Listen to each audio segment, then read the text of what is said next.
Maria träumte schon immer von einer großen Familie. Als sie erfuhr, dass sie Zwillinge erwartete, kannte ihr Glück keine Grenzen. Zusammen mit ihrem Mann Andrei bereiteten sie alles Notwendige für ihre beiden wunderschönen Jungen, Maxim und Iwan, vor. Sie waren glücklich, voller Hoffnung und Träume von einer Zukunft, die nun Realität wurde. Die ersten Tage nach der Geburt waren ein wahres Fest. Die Säuglinge erfreuten ihre Eltern mit ihrem Lachen und ihrem friedlichen Schlaf. Maria und Andrei verbrachten die Tage damit, jeden Moment mit den Kleinen zu genießen, Fotos zu machen und davon zu träumen, wie ihre Söhne heranwachsen würden. Doch eine Woche nach der Entlassung aus dem Krankenhaus änderte sich das Leben der Familie plötzlich. Bei der nächsten Untersuchung teilte der Kinderarzt, nachdem er die Testergebnisse aufmerksam studiert hatte, Maria und Andrei eine schreckliche Nachricht mit. Bei einem der Zwillinge, Maxim, wurde Diabetes diagnostiziert. Diese Diagnose war ein echter Schock für sie. Wie konnte das passieren? Sie konnten nicht glauben, dass ihr kleiner Sohn, der gerade einmal eine Woche alt war, bereits mit einer so schweren Krankheit konfrontiert war.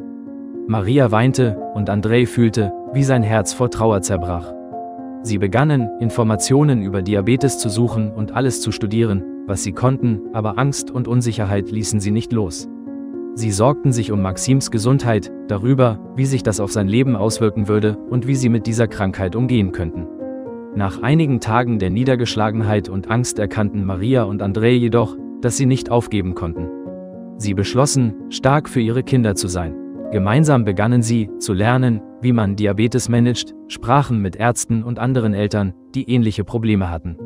Sie erfuhren, dass Maxim mit der richtigen Pflege und Aufmerksamkeit ein erfülltes Leben führen konnte. Mit jedem Tag wurden sie zuversichtlicher in ihren Fähigkeiten. Sie passten ihren Alltag an, um regelmäßige Blutzuckermessungen und gesunde Ernährung einzubeziehen. Trotz der Schwierigkeiten bemühten sich Maria und Andrei, ihren Söhnen eine Atmosphäre der Liebe und Unterstützung zu schaffen, damit sie sich immer sicher und glücklich fühlten. Im Laufe der Zeit lernte die Familie, mit Maxims Diabetes umzugehen.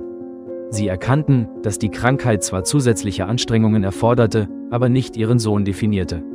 Maxim wuchs zu einem aktiven und lebensfrohen Jungen heran, während Iwan immer seinen Bruder unterstützte, an seiner Behandlung teilnahm und ihm half.